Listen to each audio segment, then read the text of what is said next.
Divisi Propam Polri telah memeriksa seluruh saksi termasuk 7 terduga pelaku penabrak pengemudi ojek online Afan Kurniawan yang tewas saat aksi massa pada 28 Agustus lalu.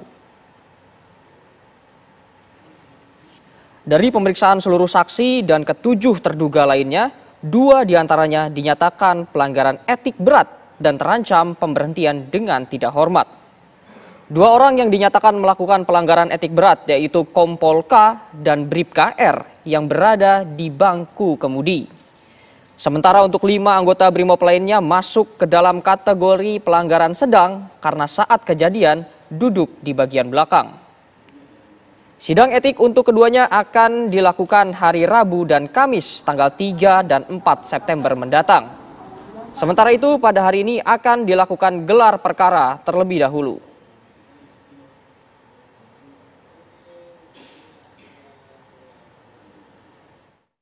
Yang pertama adalah kategori pelanggaran berat. Dilakukan oleh 1 Kompol K, jabatan adalah Danyon Resimen 4 Korbrimob Polri, duduk di depan sebelah kiri driver. Yang kedua, Bribka R, jabatan Basat Brimopolda Metro Jaya, selaku driver Rantis PJJ Nopol 17713-7 Romawi. Akreditor telah menyelesaikan proses pemeriksaan dan pemberkasan terhadap para terduga yang 2 kelompok ini, kategori berat dan kategori sedang, dan akan dilaksanakan sidang untuk kategori berat pada hari Rabu tanggal 3 September 2025 untuk terduga pelanggar Kompol K, dan Kamis tanggal 4 September 2025 ini untuk terduga pelanggar Bribka R.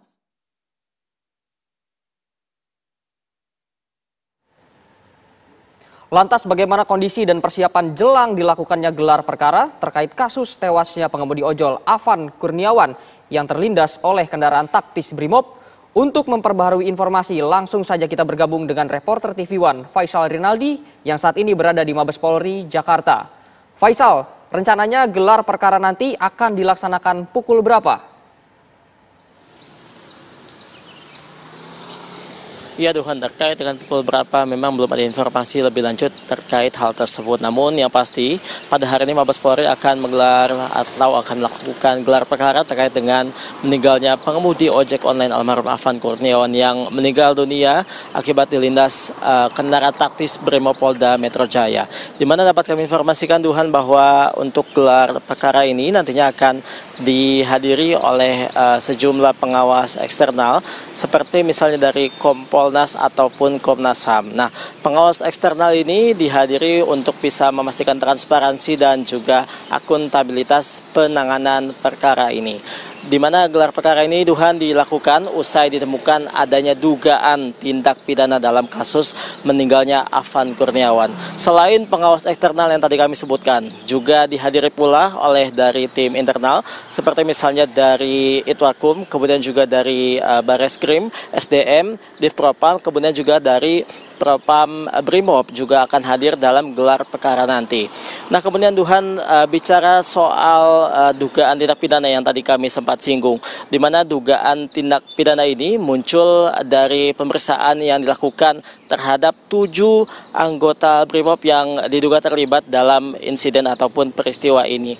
Di mana dalam proses pemeriksaan ini sejumlah saksi sudah diperiksa, kemudian juga sejumlah barang bukti seperti video dan juga foto-foto yang beredar di media sosial ini juga telah dikumpulkan dan juga ditemukan dugaan pelanggaran berat dari 7 anggota Brimob tersebut. Ada 2 diantaranya yakni Kompol K dan juga Bribka R ini diduga melakukan pelanggaran berat. Di mana Kompol K ini diketahui merupakan komandan Batalion Resimen 4 Brimob Polda Metro Jaya, dan juga untuk Bribka R ini diketahui merupakan pengemudi ataupun driver kendaraan taktis tersebut. Sementara untuk 5 anggota Brimob lainnya, Duhan, ini diduga melakukan pelanggaran sedang dan nantinya akan melakukan sidang etik setelah Kompol K dan juga Bribka R. Karena informasinya untuk Kompol K dan juga Bribka R ini akan melakukan sidang kode etik yakni pada Rabu dan Kamis besok, di mana keduanya diduga atau nantinya